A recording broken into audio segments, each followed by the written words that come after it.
Queridos, eu tenho uma palavra para eu compartilhar com você, que eu creio que é bênção para as nossas vidas. Lucas capítulo 2, por favor. Lucas capítulo de número 2, eu quero ler com você alguns versículos aqui deste capítulo. Algumas coisas aqui são que Deus já tinha outra vez ministrado ao meu coração, mas tem algumas coisas bem que eu creio que são novas para abençoar nossas vidas. Lucas 2, do 36 ao 38. Eu quero que você me acompanhe nesta leitura aí, tá bom? Se você tiver Bíblia, eu peço que você acompanhe, porque de repente pode não ser da Bíblia o que tem aqui, tá? Não é brincadeira. O que eu quero é que você valorize a Bíblia, traga ela para que você acompanhe, testifique. Nós sempre procuramos, já pensou se não for da Bíblia que está aí, irmão? Tá bom, não, mas é brincadeira, mas eu quero sempre encorajar, que possível, traga a sua Bíblia, seja ela a Bíblia mesmo impressa de papel. E você sabia que a Bíblia, a nossa Bíblia, foi o primeiro livro impresso? A Bíblia, queridos, o primeiro livro impresso que existiu. Então é bem antigo, mas ao mesmo tempo é bem atual, né? Para a glória de Jesus. Lucas 2, do 36 ao 38, me acompanhe aí, por favor. Havia uma profetisa chamada Ana, filha de Fanuel, da tribo de Azer, avançada em dias, que vivera com seu marido 7 anos, desde que se casara, e que era viúva de 84 anos. Esta não deixava o templo, mas adorava noite e dia em jejuns e orações, e chegando naquela hora, dava graças a Deus e falava a respeito do menino a todos os que esperavam a redenção de Jerusalém. Amém? Muito bem, queridos, o tema da nossa palavra de hoje é o meu maior combustível. O meu maior combustível.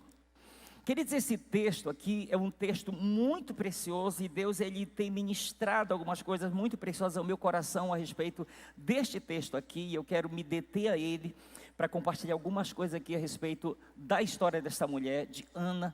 Apesar de serem pouquinhos versículos que são separados para falar a respeito dela, mas o pouco que é separado para falar a respeito de Ana é o suficiente para que o Espírito Santo ministre algumas verdades preciosas ao nosso coração. E eu quero que você abra o seu coração para isso. Essa é a história de uma serva do Senhor de Ana, uma viúva de 84 anos, que desses 84, ela viveu apenas 7 anos com seu marido. Imagina, o marido morre, e essa mulher, ela vive há muitos anos viúva. Provavelmente foi uma decisão que ela tomou, de não vou mais me casar. O marido morreu. Logo depois de 7 anos ele morre, ela decide não se casar, não sei, a Bíblia não entra em detalhes a respeito disso, mas era uma mulher que viveu apenas 7 anos desde que se casara, e provavelmente, a Bíblia me dá margem até para pensar que ela não teve filhos. Agora imagine em Israel, uma mulher viúva, sem filhos.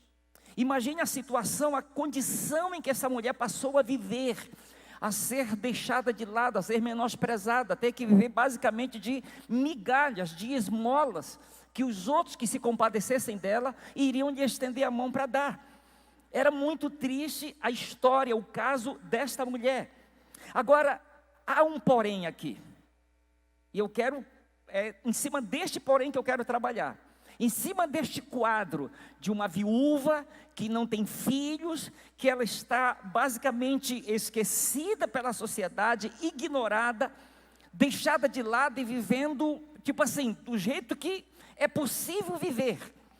Agora, eu quero chamar a atenção para o porém aqui, que existe com relação à história dessa mulher. Qual é o porém, queridos? O porém aqui é que as Escrituras nos levam a entender que ela, mesmo diante da situação caótica em que ela vivia, da sua condição, da sua idade avançada, ela não perdeu a esperança e nem a força para viver. Eu quero chamar a sua atenção para isso. Imagine o quadro dessa mulher, Ana, a situação que ela vivia, a condição. A Bíblia nos deixa claro que essa mulher ela não perdeu a esperança e nem a alegria de viver. Infelizmente, você há de concordar comigo com uma coisa, que infelizmente, muitas pessoas, por menos do que isso, não só perderam a esperança, mas perderam o prazer, a alegria de viver, e alguns acabaram tirando até suas próprias vidas, por menos do que esta mulher, ela viveu, por menos do que a Bíblia nos mostra a respeito dela. Então ela não perde a esperança, ela não perde a alegria nem a força de viver, ela simplesmente se recusa a ficar prostrada diante de todos e de todas as circunstâncias que a vida lhe ofereceu. Ela rejeita, ela não aceita se prostrar diante da situação a qual ela chegou, que ela passou a viver. Ela poderia muito bem culpar a Deus. Por que Deus permitiu que isso acontecesse comigo? Por que Deus fez isso comigo? Ela poderia ter a atitude de Noemi. Quando Noemi está chegando de volta para a sua terra, para Belém, as mulheres chegam com ela e dizem: olha, Noemi, não me chame de Noemi, me chame de Mara, porque o Senhor tem amargurado a minha alma. Ela poderia ter a atitude de Noemi, mas ela não tem essa atitude errada, queridos. Ela não culpa Deus, ela não culpa os homens. Ela está vendo a circunstância que ela está vivendo, e ela decide não se prostrar, ela decide não se dobrar.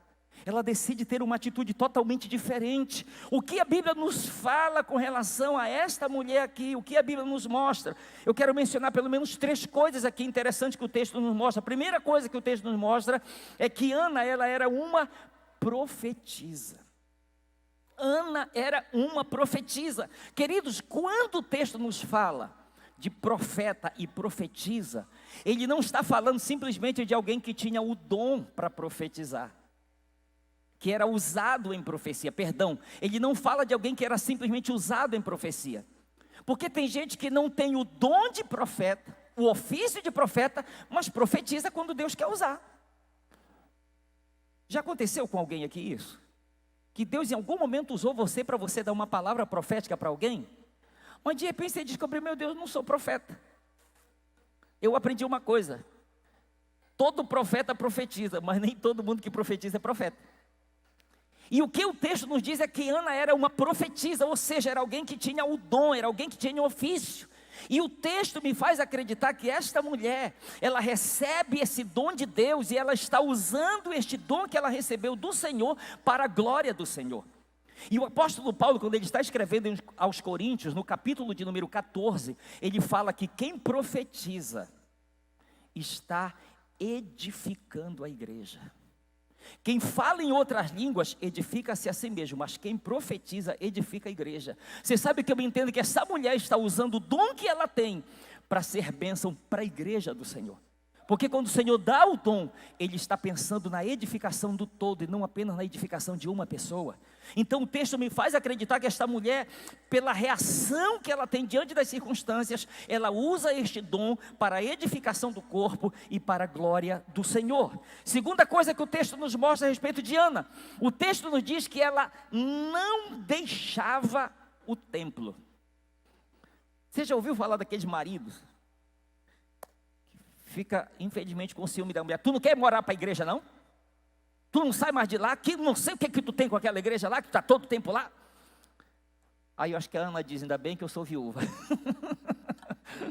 Mas o texto, olha o texto que diz: ela não deixava o templo.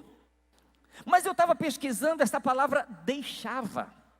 Preste atenção o que significa, quando diz ela não deixava o templo, significa o seguinte: esse deixava ou deixar é fazer retroceder, fazer afastar-se, excitar a revolta, manter-se de lado, ir embora, abandonar, afastar-se de alguém, tornar-se infiel.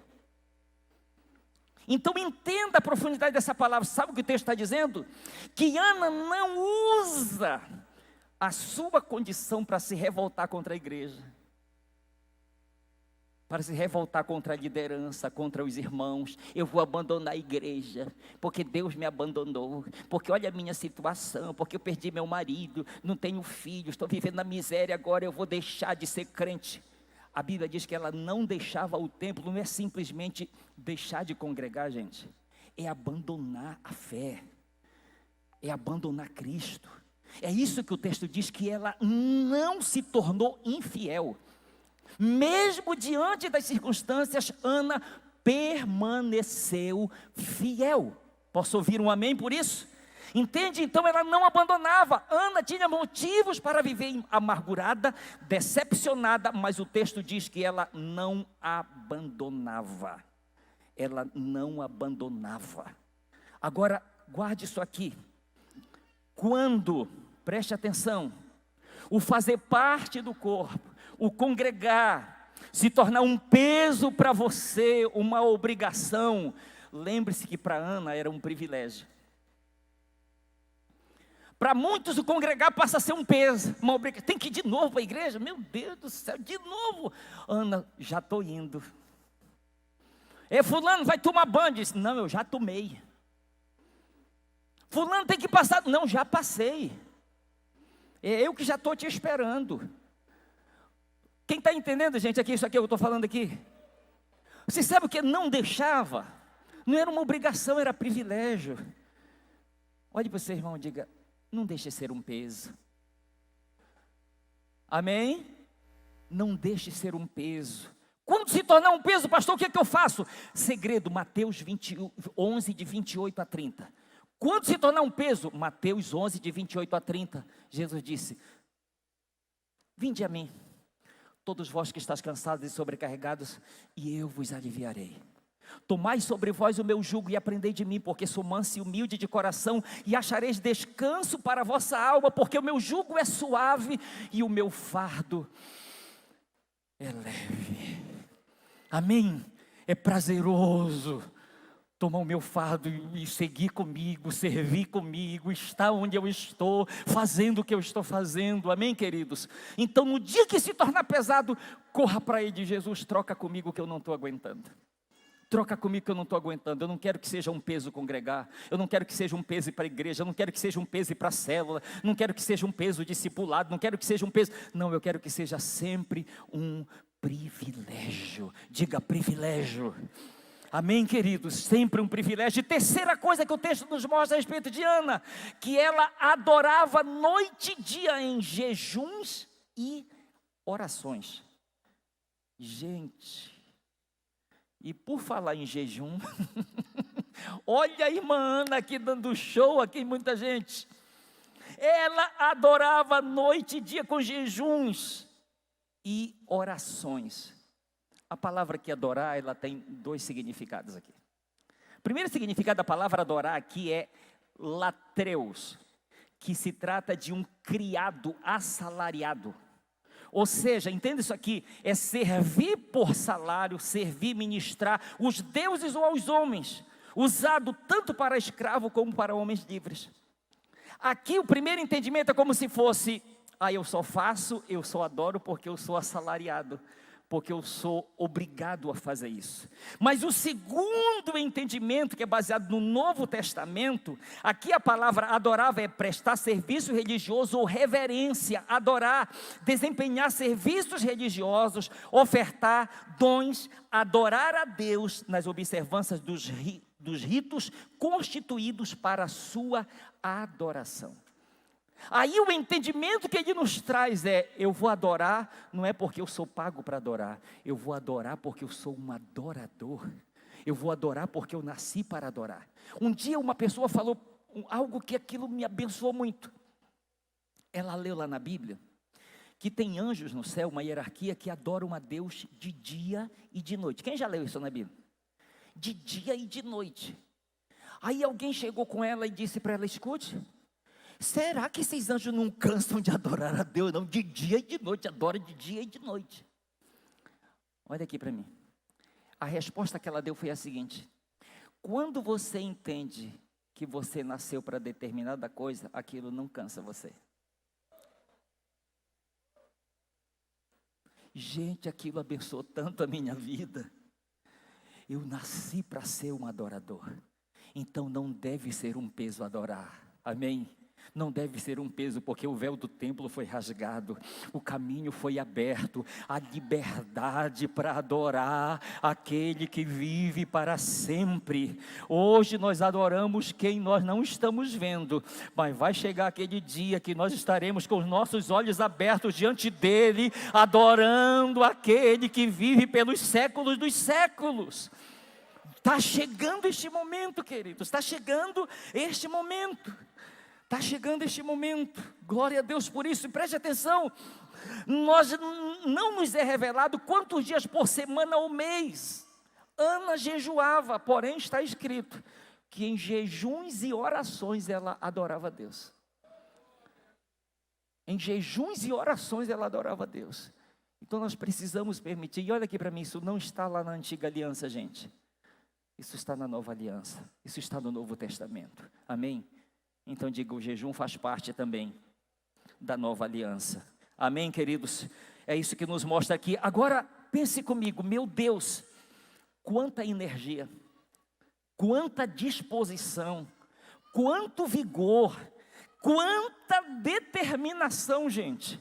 E a pergunta é, o que incentivava, o que impulsionava Ana a viver de tal maneira para Deus? Porque o que a gente ouve muitas vezes é o que de alguém que está começando a caminhada com Jesus. Isso é coisa de novo convertido. Tu vai ver, isso vai passar. Daqui com alguns meses, você vai ver, vai ficar normal. Olhe para o seu irmão, mesmo com máscara, e diga, Deus não te chamou para viver uma vida medíocre.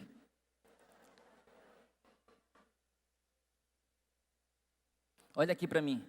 Quando começar a se tornar normal, entre em crise. Porque medíocre é mediano. E eu aprendi que o maior inimigo do melhor é o bom. Quando eu me conformo com o bom, eu nunca vou querer o melhor. Porque é uma posição que eu considero confortável, mediana. Então, quando a mediocridade chegar, o mediano, você e eu devemos entrar em crise, porque Deus tem o melhor para todos nós. Deus tem o melhor para todos nós. Então, qual era o combustível que fazia Ana viver uma vida tão intensa para Deus aos 84 anos de idade, gente? Aos 84 anos de idade. Qual era o combustível?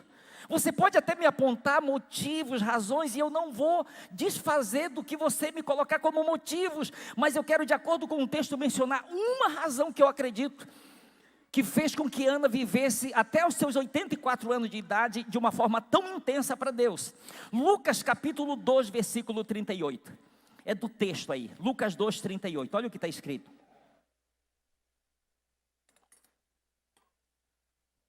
E chegando naquela hora, dava graças a Deus e falava a respeito do menino a todos os que esperavam a redenção de Israel.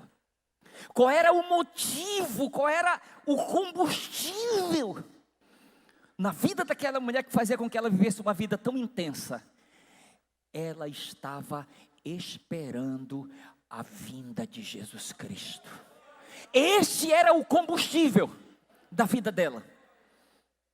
Ela estava gastando a sua vida, ou investindo a sua vida, com adoração, com jejum, com fidelidade, sabe, de não culpar Deus, de não culpar os homens. Ela está gastando a sua vida, porque tem algo que motiva, que sabe, que incendiava ela, para que ela vivesse aquela vida tão intensa que ela vivia. Provavelmente, se alguém chegasse e perguntasse, Ana, por que você está vivendo tão intensamente até esta idade? Porque eu estou esperando o cumprimento de uma promessa.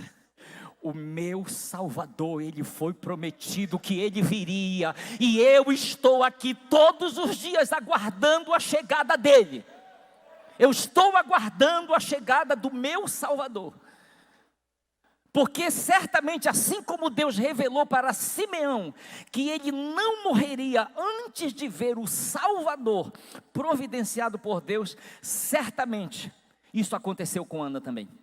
Porque Ana era conhecedora do que os profetas, do que nos profetas, em Moisés, nos Salmos, estava escrito a respeito da vinda do Messias. A respeito do Messias, ela tinha conhecimento. Queridos, porque se tinha uma coisa que os judeus conheciam e conhecem, é o Antigo Testamento, principalmente o Pentateuco, os primeiros 5 livros da Bíblia. Então, eles tinham entendimento, conhecimento das profecias, das palavras que haviam sido dadas, e aquilo serve de alimento para a vida deles. Servia de combustível para a vida deles, que o Messias viria, e ela está crendo nisso, ela está confiante nisso. E preste atenção, a pergunta é: qual é o seu maior combustível que lhe faz perseverar e não lhe permite desistir? Qual é o seu maior combustível? O que mais lhe motiva a não deixar Jesus, a não abandonar a sua fé, a continuar indo para a igreja, mesmo diante das circunstâncias, mesmo diante das lutas, das dificuldades? Porque se fosse abrir um espaço aqui e perguntar, gente, quem não passou mais por nenhuma dificuldade, nenhuma luta, dê testemunho aqui e ore por mim. Porque todos nós, Jesus disse, no mundo vocês vão passar por aflições. E a pergunta é, qual é o seu maior combustível que lhe motiva, que lhe impulsiona, que lhe encoraja, que lhe anima, que lhe alegra para você continuar e dizer não para toda proposta do inimigo, de retroceder, de abandonar, de deixar a sua fé? Qual é o seu maior combustível? Me ouça nisso aqui que eu vou lhe dizer. Preste atenção. O combustível de Ana era a promessa da primeira vinda de Jesus, que a promessa da sua segunda vinda seja o meu e o seu maior combustível para nós perseverarmos até o fim. Amém? Se o combustível da vida dela foi a promessa da primeira vinda, e ela não se conforma enquanto ela não vê aquilo se manifestar, que isso sirva de combustível para mim e para a sua vida. A promessa do Deus fiel, do Deus que disse, eu vou fazer tudo o que eu prometo. Fiel é o que vos chama, o qual também o fará. A promessa da sua segunda vinda. Porque, queridos, é interessante, Atos, lá no capítulo 1, quando Jesus está subindo aos céus, aí está todo mundo lá olhando lá, vendo ele subir. Lá no Monte das Oliveiras, aí aparece um anjo lá, um varão, diz, ei varões galileus, o que vocês estão olhando para cima? Esse mesmo Jesus que vocês estão vendo subir, da forma como vocês estão vendo ele subir, ele virá também. Ele vai voltar. Ele vai voltar. Eu não sei lhe dizer o dia e a hora, mas ele vem. Mas ele vem.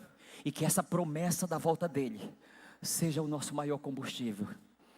Queridos, porque Paulo ele disse, escrevendo aos Coríntios, 1 Coríntios capítulo 15, versículo 19, Paulo disse, se a nossa esperança em Cristo se limita apenas a esta vida, somos os mais infelizes entre todos os homens.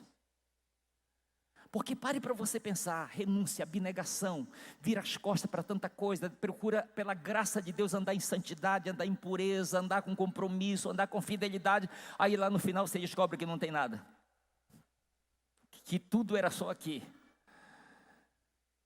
Mas graças a Deus que Pedro é usado pelo Espírito Santo para dizer que Deus nos regenerou para uma viva esperança. Esta palavra regenerar, este verbo significa Deus nos fez nascer de novo.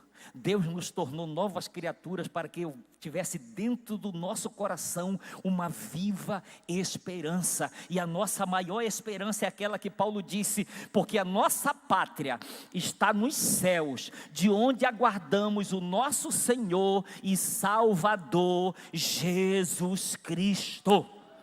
Queridos, e o que significa a palavra combustível?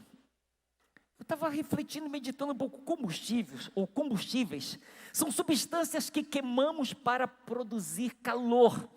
Esse calor produzido pode ser utilizado para mover uma turbina nas usinas termoelétricas ou para acionar motores de veículos. Combustível, preste atenção nisso aqui. Combustível é aquilo que serve de alimento ao fogo. Combustível é aquilo que arde com facilidade. Combustível é aquilo que se queima para produzir calor ou energia. Espiritualmente falando, o que eu estou querendo lhe dizer? Ouça! Espiritualmente falando, o combustível é aquilo que vai alimentar o fogo do Espírito dentro do meu e do seu coração, com muita facilidade, para que a gente tenha motivo para continuar queimando até a volta de Jesus. Para que a gente tenha motivo para continuar queimando até a volta dele, queridos. Queimando, ardendo, sabe? Então, esse combustível, que seja esse combustível a esperança. Então, que seja esse alimento para o fogo do Espírito Santo. Na nossa vida, na minha e na sua vida, que seja esse combustível que vai nos alimentar, que vai nos fortalecer a cada dia. E vai ser a nossa energia, vai ser aquilo que nós necessitamos para perseverar até o fim.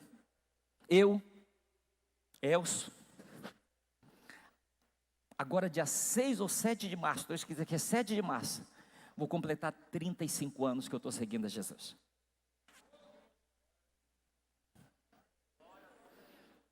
Que eu estou seguindo a Jesus, com a minha vida, com os dons e talentos que Ele me deu.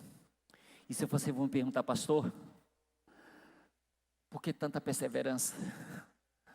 Porque você ainda continua com esse ânimo, com essa energia para continuar servindo, para continuar seguindo. É porque a cada dia eu tenho alimentado uma viva esperança do meu coração, que o meu Salvador, que um dia veio a essa terra, subiu aos céus, mas Ele disse: eu vou preparar-vos lugar. E se eu for preparar lugar, eu voltarei e vos receberei para mim mesmo, para que onde eu estou, estejais vós também. Esta esperança eu tenho a cada dia alimentado no meu coração, de que o meu Salvador irá voltar entre as nuvens, e eu serei arrebatado, e eu irei encontrá-lo nos ares, e a minha e a sua Bíblia diz, e assim estaremos para sempre com o Senhor. Para sempre com o Senhor, e assim estaremos para sempre. E a famosa geração Z? O que dizer da nossa geração Z? Para quem não sabe, a geração Z, ela é formada por aqueles que nasceram na primeira década do século 21 agora. Por que ela tem esse nome geração Z? Justamente por isso. E o que mais marca, ou mais marcante dessa geração, é a sua íntima relação com a tecnologia e com o meio digital. Isso se dá ao fato de que ela nasceu no momento maior de expansão tecnológica, proporcionado pela polarização da internet. Pastor, por que você está falando dessa geração Z? Preste atenção no que eu quero lhe falar aqui. Essa geração Z e muitos que têm se permitido fazer parte desta geração, fazem parte de uma geração que eu chamo a geração do imediatismo. A geração atual é a geração do imediatismo. É a geração da pressa, da emergência, da urgência, da correria. É a geração onde tudo tem que ser na hora, rápido. É a geração do fast food, é a geração da comunicação virtual, da internet banda larga, do WhatsApp, do Twitter, do Message, do Instagram. É a geração que a coisa ela tem que tem que acontecer. É geração que nos preocupa. Por que preocupa? Porque, preste atenção nisso que eu vou lhe dizer. Qual é o sério perigo que essa geração do imediatismo está correndo? Guarde isso que eu vou lhe dizer. E você que está nos assistindo, guarde isso que eu vou dizer. Qual é o sério perigo que a geração do imediatismo tem corrido ou está correndo? É o perigo de perder a esperança, o perigo de perder a paciência, o perigo de perder a perseverança, o perigo de não querer mais esperar a volta de Jesus. Sabe por quê? Porque os meus bisavós, os meus avós falaram, e os meus pais confirmaram, que eles creem na volta de Jesus, mas só que desde que os nossos bisavós e os nossos avós morreram, e os nossos pais estão vivos, e eles estão falando que Jesus vai voltar e até agora nada. Muitos estão dizendo que os sinais estão às portas e até agora nada aconteceu. Eu tenho uma exortação de Pedro para dar para a presente geração. Pedro, segunda carta, capítulo 3, versículo de 3 a 9. Segunda carta de Pedro 3, de 3 a 9.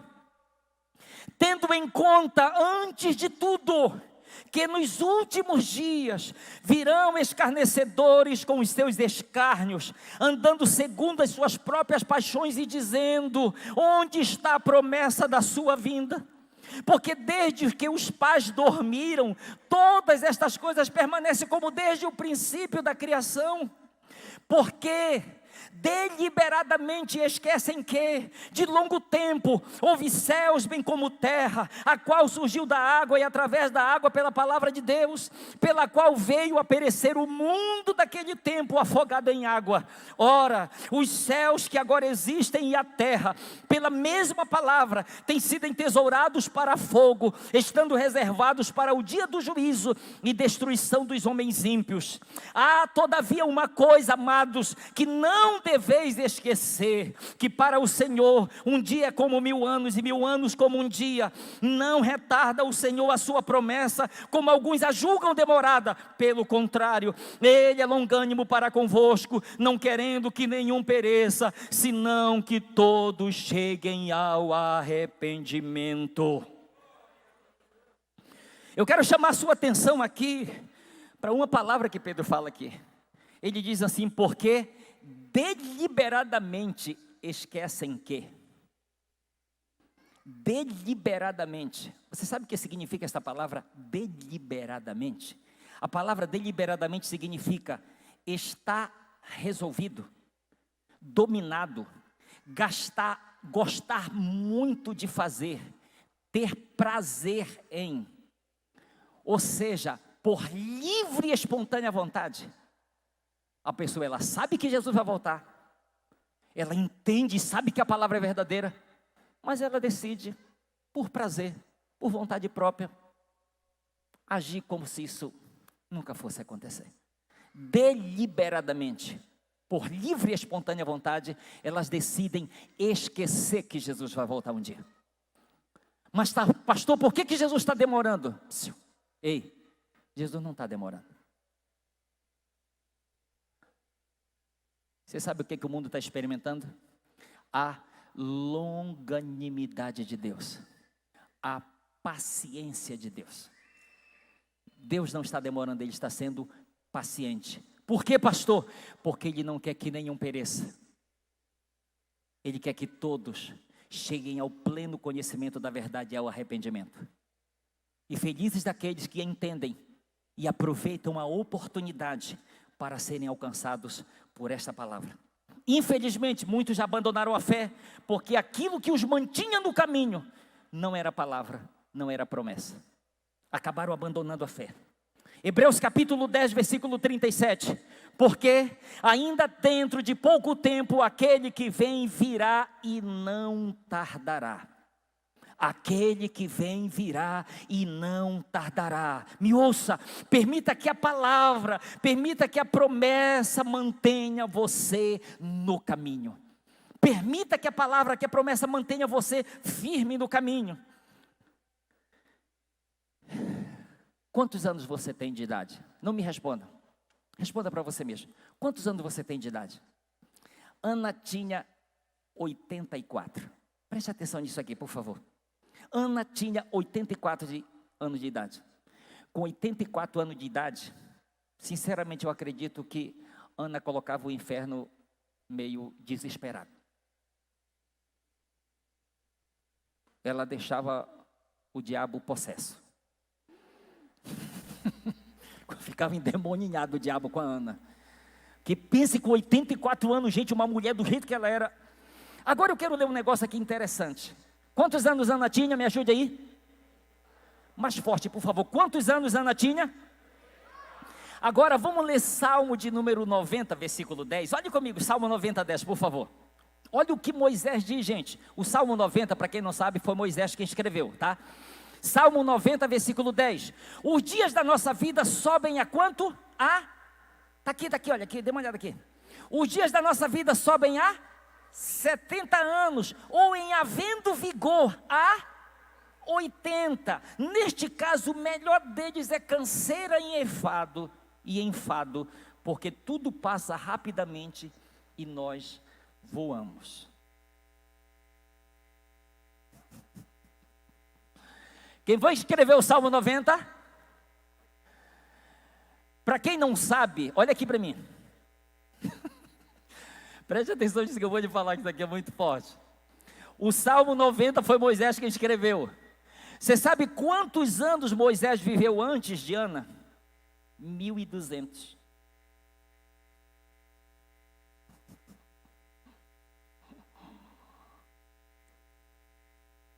Olha aqui para mim.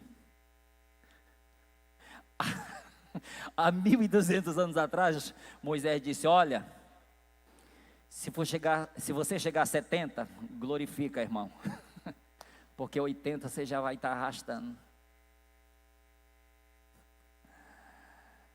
O que foi que Ana fez com essa palavra? Ó, dá licença, Moisés, eu já estou com 84, aleluia, já passei da tua profecia. Gente, a Ana, ela não se conformou. O pastor Eibe, ele acredita que vai viver até 120 anos, gente. Ele acredita. Aí preste atenção, coloque Ana no meio desse versículo aqui. Você consegue ver essa palavra se cumprindo na vida dela? Você consegue ver? Moisés disse 70 e havendo muito vigor 80. Você consegue ver isso se cumprindo na vida de Ana? Não, porque Ana já está com 84. Ela já passou de todas as previsões, gente. Ela já está além disso aqui. É isso que eu quero chamar a sua atenção. De acordo com as palavras de Moisés, já era para Ana, sabe como já era para Ana estar? Quietinha em sua casa, desfrutando da sua aposentadoria. Ou com uma bengalazinha, cadeira de rodas, porque ela já passou do 80, já está no limite do limite, já ultrapassou qualquer limite, Ana. Já é para estar no teu cantinho lá, sabe, só de boca aberta esperando a morte chegar, que não tem mais nada para ti. Quem está entendendo o que eu estou falando aqui, por favor? Caminhe nisso aqui comigo, por favor. Quantos anos Moisés ele menciona? 70, 80. Imagina a Ana dizendo: eu já estou com 84. 2 Timóteo capítulo 4, versículos 7 e 8, por favor. 2 Timóteo 4, 7 e 8. Paulo diz: combati o bom combate, completei a carreira, guardei a fé. Já agora a coroa da justiça me está guardada, a qual o Senhor, reto juiz, me dará naquele dia. E não somente a mim, mas a todos quantos amam a sua vinda. O meu conselho para você é: ame a vinda do seu Salvador. Ame a vinda do seu Salvador. Ame a vinda do seu Salvador. Ame a vinda do seu Salvador. Ame a vinda do seu Salvador. Paulo diz: olha, há uma coroa da justiça guardada para mim, mas não é somente para mim. Eu não sou o queridinho do papai. Essa coroa da justiça está guardada para mim, mas também para todos quantos amam a sua vinda. Então meu conselho para você é: ame a vinda do seu Salvador. E eu estou chegando aqui, caminhando para o final. Salmo 92, versículos de 12 a 15. Salmo 92, de 12 a 15. O justo florescerá como a palmeira, crescerá como o cedro do Líbano, plantados na casa do Senhor. Florescerão nos átrios do nosso Deus. Segura essa aí, gente. Na velhice darão ainda fruto. Serão cheios de seiva e de verdor, para anunciar que o Senhor é reto, Ele é a minha rocha, e nele não há injustiça.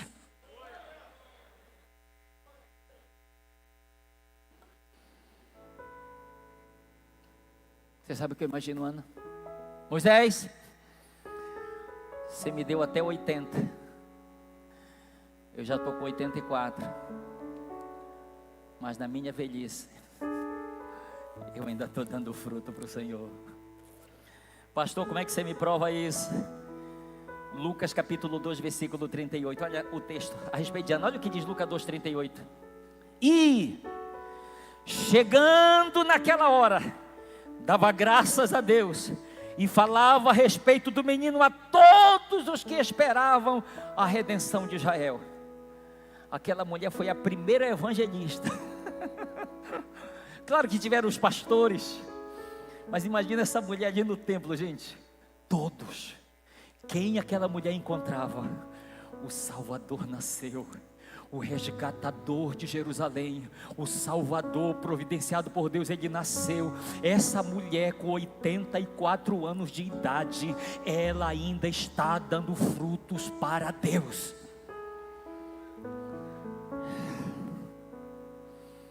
Se você ama a vinda do seu Salvador Jesus Cristo, permita que a promessa da sua segunda vinda motive você a perseverar até o fim e a dar muito fruto para Deus. E a dar muito fruto para Deus. Que a promessa da sua segunda vinda, que a promessa da vinda de Jesus seja o seu maior combustível para lhe impulsionar a viver intensamente para Deus aqui na terra. Olha aqui para mim. O meu motor está chegando a 1.4. Olha aqui para mim. Dia 27 de fevereiro agora, meu motor chega a 1.4. Mas olha aqui. Eu não vou pendurar a chuteira.